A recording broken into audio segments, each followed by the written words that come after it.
news report about a robbery and then complete the notes from the detective's notebook. First, you have some time to look at questions 1 to 6.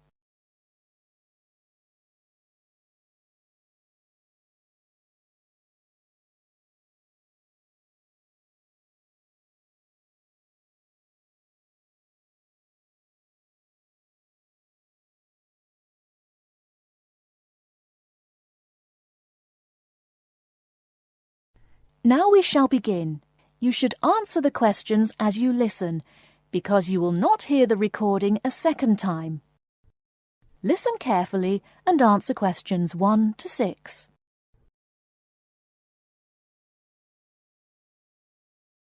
There has been an armed robbery this morning at the Halifax Building Society's branch in Edward Street. John Brinks is at the scene with Detective Sergeant Henry Lawson.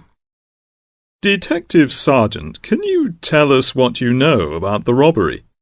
Yes, the raid took place this morning, shortly after 11:30, when a man accompanied by a woman went into the offices of the Building Society and asked to see the manager. There were no other customers in the building at the time. They were let into the manager's office, and the woman produced a gun from her handbag. Then they took the manager back out of his office and made him tell the cashiers to hand over all the money they had in the tills and in the safe. It came to about $25,000. Presumably, you have a number of witnesses. Yes, we have a good description of both of them. The man was about 1 meter 80 centimeters, around 35 years of age, with blue eyes and short, curly red or ginger hair. He was wearing jeans, a green sweater, and a 3/4 length blue coat. When he spoke to the cashier when he came in, he called himself Mr. Erickson, but we doubt whether that is his real name. But we do know that may be his real name. He also spoke with a strong Scottish accent, which may help us to trace him. Before you hear the rest of the conversation, you have some time to look at questions 7 to 10.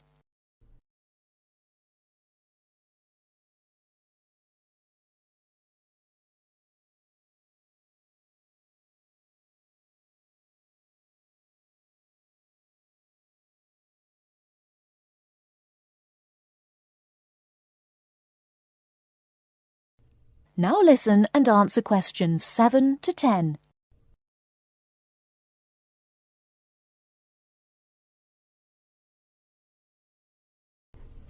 And what about the woman? Now, she is in her early 20s, slim and quite tall, about 1 meter 70 centimeters.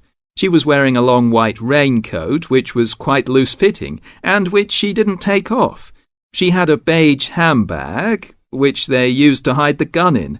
She's got straight, shoulder-length blonde hair, blue eyes, and like the man, has a noticeable accent.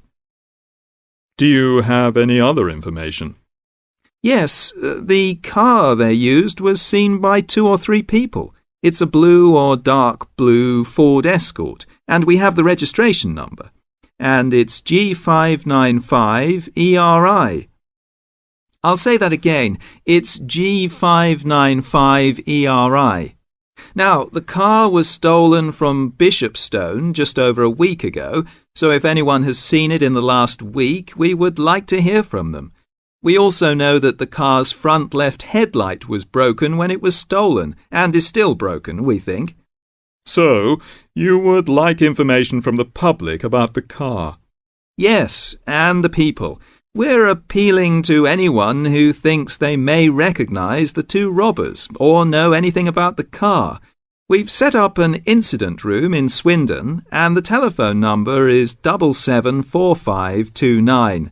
So we would like people to ring us if they have any information. And of course, all calls will be dealt with in the strictest confidence. Thank you very much. Thank you. And the number again, if you have any information, is 774529. And now back to the studio.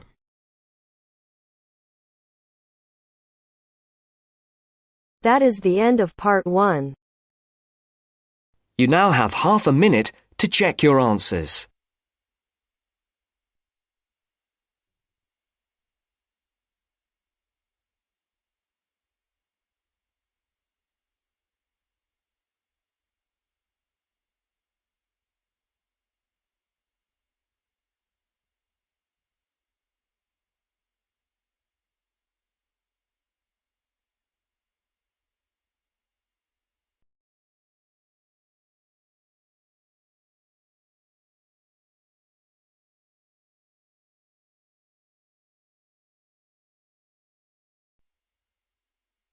Now turns to part 2.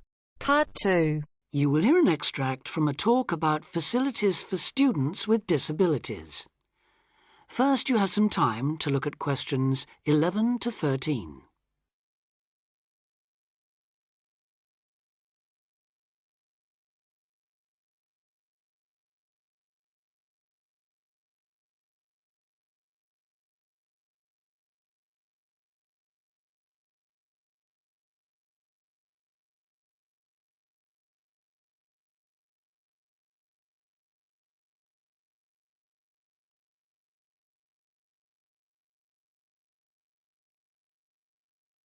Now listen carefully and answer questions 11 to 13.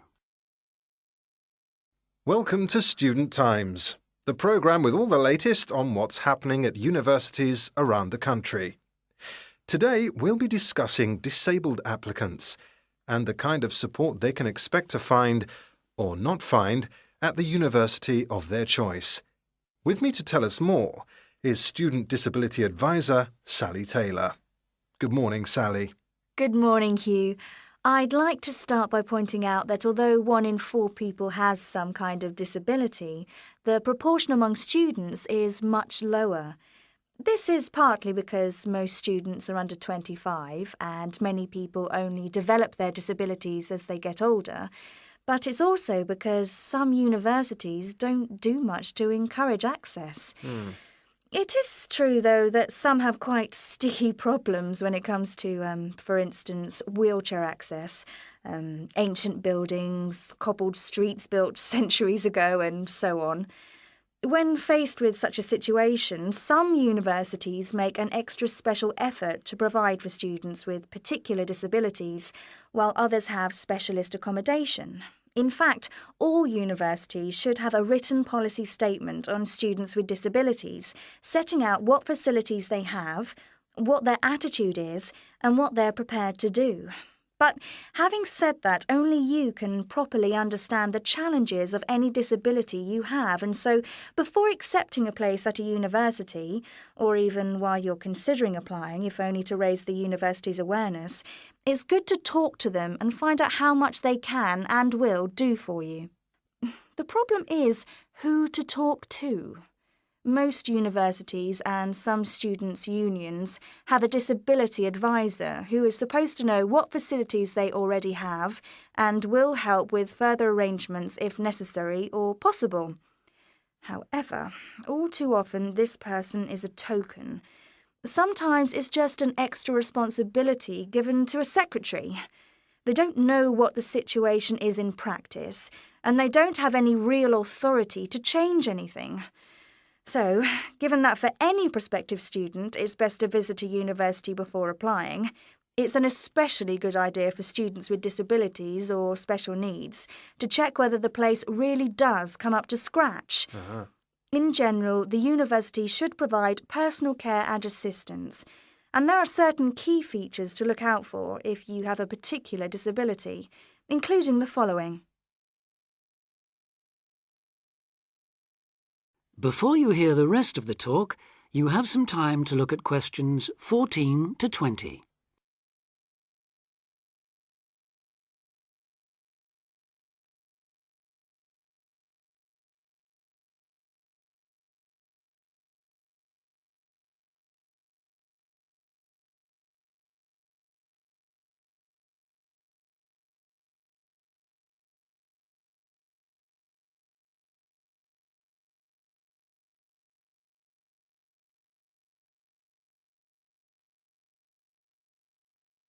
Now listen and answer questions 14 to 20.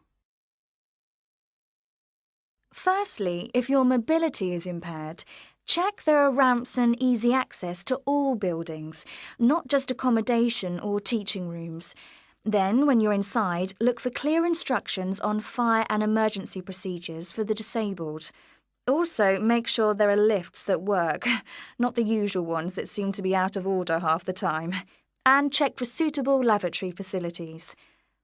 There is a different set of things to look for if you suffer from any kind of hearing impairment. There should be induction loops in lecture theatres, flashing sirens in all rooms, and in accommodation, visual doorbells that light up when somebody calls round to see you. If it is your sight that is impaired, there obviously need to be braille translators of books and documents. In all buildings, the stairs, floors, doorways and windows must have clear markings, and there also have to be special fire and emergency procedures for you. If you suffer from dyslexia, you will need a computer for general use and in exams. And as exams may take you longer to complete, you should be allowed extra time in which to do so. This applies to work in general too. There are, of course, many other possible health difficulties that you may suffer from, such as diabetes, epilepsy, or heart conditions. If this is the case, check the availability of access to appropriate treatment, including medication and/or therapy. Finally, make sure that in the event of an emergency, it is clear what you and other people who may be involved have to do. That is the end of part 2. You now have half a minute to check your answers.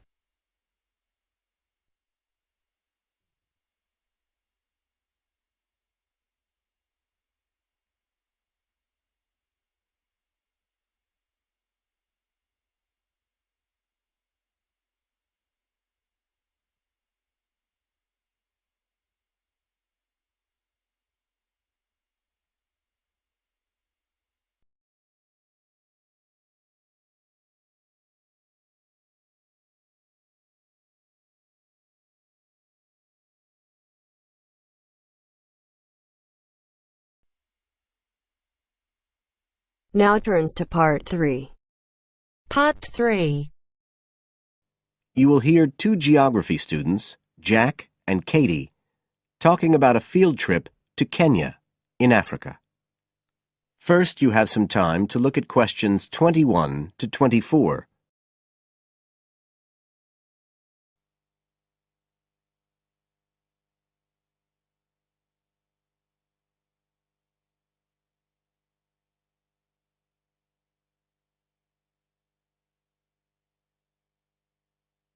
Now listen carefully and answer questions 21 to 24.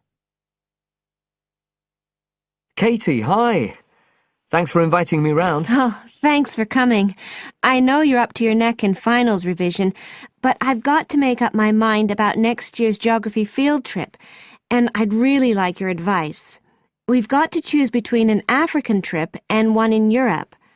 They've told us a bit about both trips in the lecture, but I really can't make up my mind, and I know you did the African one last year. That's right. So, where exactly did you go? I mean, I know it was in Kenya, in East Africa. Yes. Well, we were right up in the northwest of the country. It was beautiful. We stayed in a place called the Marich Pass Field Studies Centre. Right. Dr. Rose said the accommodation was traditional African-style cottages. He had a special name for them. Bandas. Yes, they're fine. You have to share, 2 or 3 people together. They're pretty basic, but you have a mosquito net. They don't provide spray, though, so remember to take plenty with you. You'll need it. And there's no electricity in the field centre. You'll have hurricane lamps instead. They give a good light. It's no problem. What about places to study? Dr. Rose said there was a library? Yes, but it's quite small. There's a lecture room as well, but most of us worked out in the open air. There are plenty of places outside, and it's so beautiful. You're right in the middle of the forest clearing. I gather it's a relatively unmodernized area. Definitely.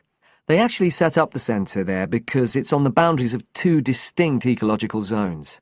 the mountains, where the people are mainly agriculturalists, and the semi-arid plains lower down, where they're semi-nomadic pastoralists. Before you hear the rest of the conversation, you have some time to look at questions 25 to 30.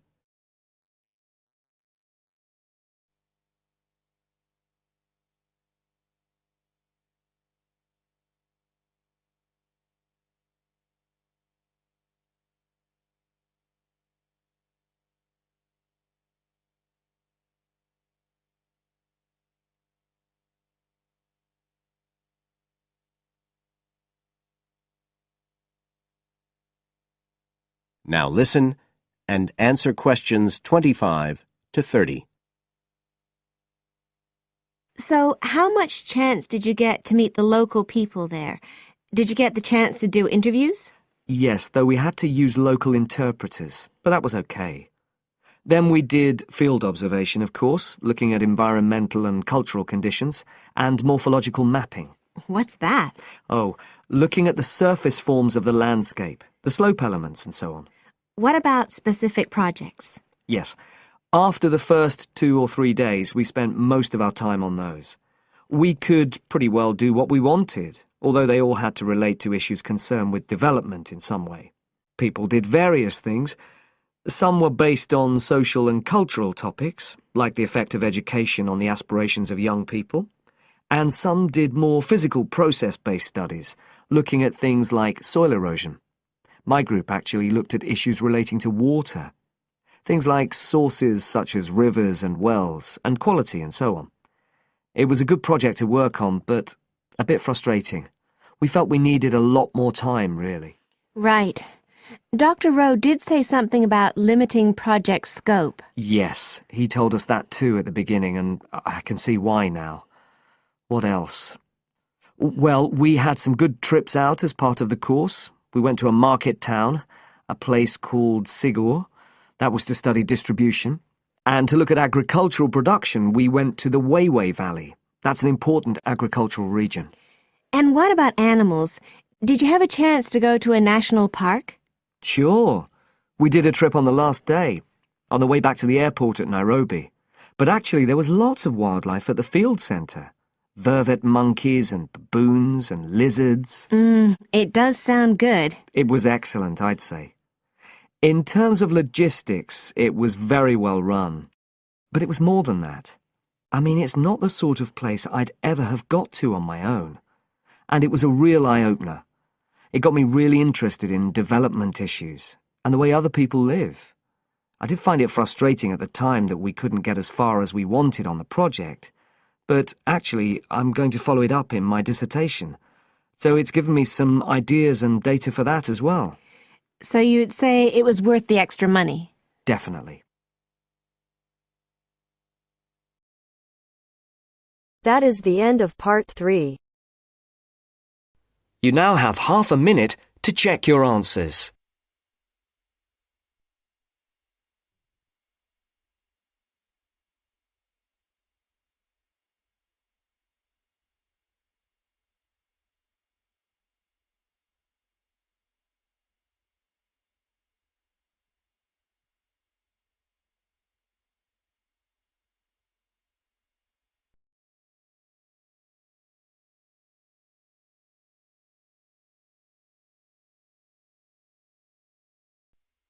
Now turns to part 4. Part 4. You will hear an extract from a talk about student health, and specifically about ways to avoid headaches. Listen to what the speaker says and complete the summary. First, look at questions 30 to 40.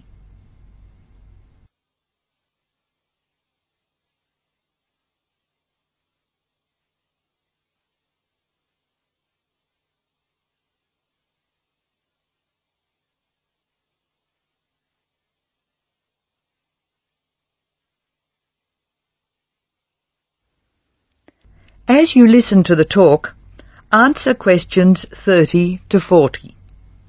Complete the summary.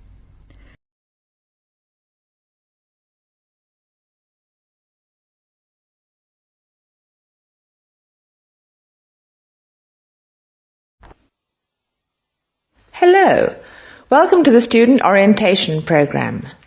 Today's session is on health issues, and this talk is about headaches and how to avoid them. It may surprise you to hear that headaches are often caused by hunger. In fact, one study suggested that 70% of headaches are related to hunger, which makes it the principal cause. The advice is simple. Eat 3 meals a day and try to keep to a fairly regular schedule of meals. People associate noise with headaches, and for most of us, excessive noise creates the conditions for a headache. Very loud noise is unpleasant, and people usually remove themselves from it. Having said that, younger people tend to tolerate noise better than their elders, so I may be leaving noisy places far earlier than you. Just remember that exposure to too much noise may predispose you to a headache. Of course, we all associate headaches with studying. In fact, the headache probably doesn't come from the studying so much as from being tense. When we study hard, we often hunch over our work. Try raising your shoulders and tensing them, and now relax. Can you feel how much more comfortable a relaxed stance is? Another thing, it's very important to check that you are working in a good light. It will not actually hurt your eyes to work in a bad light, but it will make you tired very quickly, and is very likely to give you a headache. What's more, if you have the book flat on a desk in front of you, it will be harder to read, and you'll have to hold your head at an odd angle. It is wise to have a book rest, which raises the material you are reading 45 degrees to the desk. This will help reduce your chance of a headache. Try to relax before bed so that you will be relaxed when you try to sleep. A soak in a hot bath may be helpful. It's also important to really sleep when you go to bed. A good mattress is a wise investment for people who want to avoid headaches. This talk seems to keep coming back to tension. Tension may cause you to chew too forcefully, clench your jaw or grind your teeth, and this in turn may lead to headaches. It is very easy to say that you shouldn't grind your teeth, and very hard to stop, particularly if you grind your teeth in your sleep. Try to avoid situations which will make you tense, particularly just before bed. If you do compulsively grind your teeth in your sleep, ask your dentist about a soft mouth guard. In general, try to eat regular meals and avoid tense situations. Be sure you get plenty of exercise. Hopefully your headaches will be greatly reduced. One other thing I should point out, avoid smoky rooms and cars. Such places certainly encourage headaches, and the smoke may be doing you quite serious long-term damage. That is the end of part 4. You now have half a minute to check your answers.